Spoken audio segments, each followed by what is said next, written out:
ఈ పచ్చదనం పరిశుభ్రత కార్యక్రమం ఎంతో మేలు చేస్తుంది. ధన్యవాదాలు.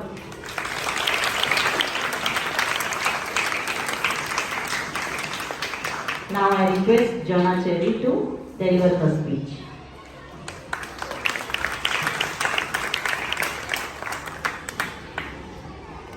A very good morning, respected chief guests, principals, teachers, and my dear friends. Today, I want to emphasize the importance of environmental protection. It is crucial because it ensures the sustainability of our planet and resources and well-being of all living beings. Firstly, climate change is a pressing issue caused by human activities like burning fossil fuels. To combat it, we must promote renewable energy and reduce carbon emissions. Secondly, biodiversity conservation is vital. Protecting habitats and adopting sustainable practices help preserve our diverse ecosystems and species.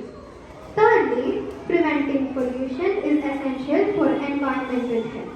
We must reduce air, water and soil pollution through stricter regulations and eco-friendly practices.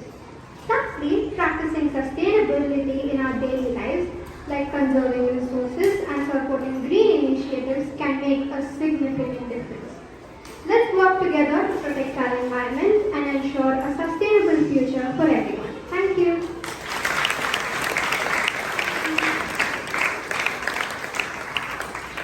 Now let me call Lakshmi Madhavi to deliver her speech.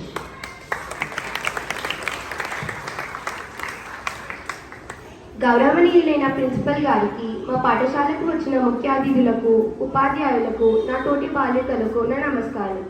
ఈరోజు మన పాఠశాలలో పర్యావరణ దినోత్సవం జరుపుకుంటున్నాం. భూమి, నీరు, గాలి మొదలైన వాటితో మనిషికి ఉండే అవినాభావ సంబంధమే పర్యావరణం. కాబట్టి పర్యావరణం అంటే పరిసరాల వాతావరణం అని అర్థం.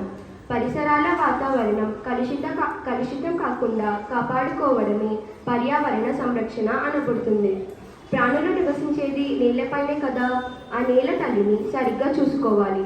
భూమిపై చెత్త చెదారమే కాదు, ఔషధాలుంటాయి, చెట్లుంటాయి, జంతువులుంటాయి.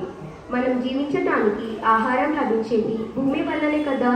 రసాయనిక ఎరువుల వాడకం వల్ల భూమి నిస్సారమైపోతుంది. భూమిని ఆరోగ్యంగా ఉంచాలి. భూమి సమతౌల్యాన్ని పోషించాలి. జల కాలుష్యం మిక్కిలి భయంకరమైనది. రసాయనిక పదార్థాలు, పరిశ్రమ వల్ల విడుదలయ్యే ద్రవ పదార్థాలు సాగునీటిని, త్రాగునీటిని కాలుష్యపరుస్తాయి. మురుగునీరు, త్రాగే నీరు అనే భేదం లేకుండా పోతుంది. డ్రైనేజీ వ్యవస్థ అరకొరంగా ఉంది. దీనివల్ల కలేరా, మలేరియా, పోరోసిస్, విషజ్వరం, టైఫాయిడ్ వంటివే కాక వైద్యులకి అంతుపట్టని కొత్త రోగాలు కూడా బయలుదేరాయి. ఇక వాయు కాలుష్యం, గాలి వల్లనే మనం జీవిస్తున్నాం. అటువంటి గాలిని స్వచ్ఛంగా ఉంచాలి. కానీ ఆధునిక పారిశ్రామికత పేరుతో గాలి కూడా కలుషితమైపోతుంది.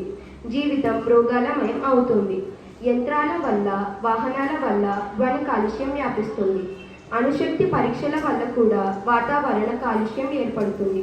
1970లో అమెరికాలో పర్యావరణ పరిరక్షణ ఉద్యమం బయలుదేరింది.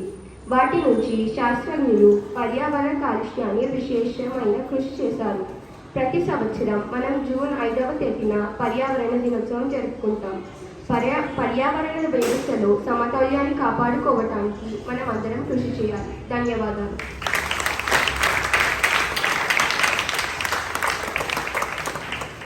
Finally, we have a speech by C.H. Varshita Reddy.